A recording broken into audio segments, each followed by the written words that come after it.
was reading the Ohtani story last night on the plane back from Birmingham, Alabama, because I was in Tuscaloosa for Alabama Pro Day, and all I could think was take the biggest star in football, whether that's Patrick Mahomes or whoever you want to say, Mm-hmm. and put them in the same position, and how much of a story it is at that point. Baseball has a little bit of a niche audience in 2024. Mm-hmm. I can just imagine how completely wild this would all get. I mean, we've had, a dozen or so gambling suspensions of players. It's not yet been a really, really high profile player, though. Obviously, Calvin Ridley, very good player, got paid this year. Jameson Williams missed time. You're talking about whatever the explanation is and the whole weirdness of the interpreter gives the interview and then takes it all back the next day. I mean, if you play this out in the NFL, this is the biggest, weirdest story since probably Deflategate. No, I'm with you, Tom.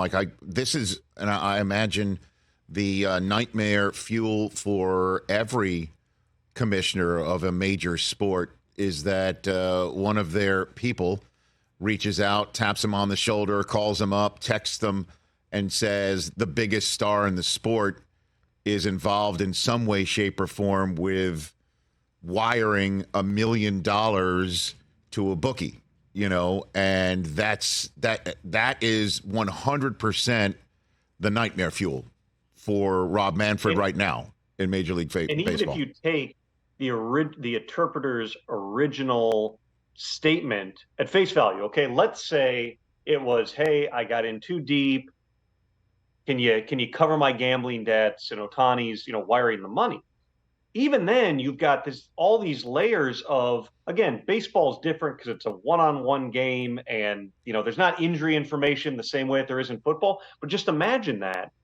Even if you took that explanation, it's a massive, massive problem, which is why there have been NFL team employees too who have been fired. And we get the gambling policy every year, and it keeps getting updated, and it's very clear, it's very stringent. It's the whole idea. Again, baseball's different because there's only so much. I guess you could know whether, a star player was not going to play in a game, have an off day on a Sunday or whatever it is. But, the strategy and the other things that someone who the equivalent of an interpreter in the NFL, let's say it's an athletic trainer, let's say, it's one of the media relations people, that alone could be such a major type of a scandal that this is absolutely, but this is, the reality. The NFL is a microcosm of society. There's 40 states where we've got legalized sports betting right now. It's a matter of time until you have something, which is why when everybody sits back and goes, oh, Calvin Ridley was making small bets, they weren't even on his team. Yeah, but if you don't come down hard on Calvin Ridley, you don't come down hard on Jameson Williams and Quintez Cephas and whoever it might be, the next thing gets bigger and bigger. And that's where the NFL and the NFLPA, especially since Lloyd Howell took over the union, have had a lot of discussions about where should these lines be drawn, which is why the NFL, in concert with the NFLPA, has scaled back the punishments for gambling on non-NFL sports from inside the team facility or at the stadium. Those are now down, I think, to 2 games as opposed to 4, 6, whatever it was before. The gambling on the NFL games, though, that is still sky high. And, a lot of the inside information, too, just because I've talked with agents about this, a lot of it's just guys texting each other.